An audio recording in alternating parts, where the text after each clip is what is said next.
ఒకవేళ మీకు లోపలికి వెళ్ళే ఛాన్స్ అవకాశం ఉంటది 10వ వారంలో, ఫ్యామిలీ వీక్ అనమాట అది. అప్పుడు మిమ్మల్ని పంపిస్తారు లోపలికి, హౌస్ లోపలికి పంపిస్తారు, స్టేజ్ మీదకి పంపిస్తారు. ఏం చెప్తారు రామ్కి? ఫస్ట్ ఒక ఏమేం మాట్లాడతారు రామ్తోని?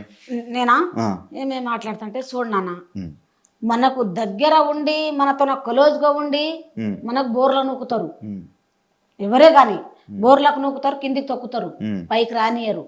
కానీ నీ ఆట నీవు ఆడాలి, నీకు తోసింది మాట్లాడాలి, పాయింట్కి పాయింట్ ఇవ్వాలి.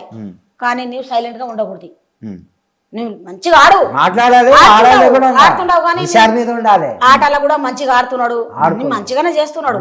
ఏంటంటే మాటలులా వెనక్కి జరుగుతున్నాడు. అంటే ఏమనుకుంటున్నాడు అంటే, నేను ఈమెకేమైనా చెప్తే నా మీద వడి వస్తారేమో, నాతో గొడవ పెట్టుకుంటారేమో, వీళ్ళకేం చెప్పుదు, నేను ఏమైనా చెప్తే నా మీద గొడవ పడతారేమో అన్నట్లా ఆయన మనసులో పెట్టుకొని సైలెంట్ గా సైలెంట్ కుంటుంటారు. ఇంత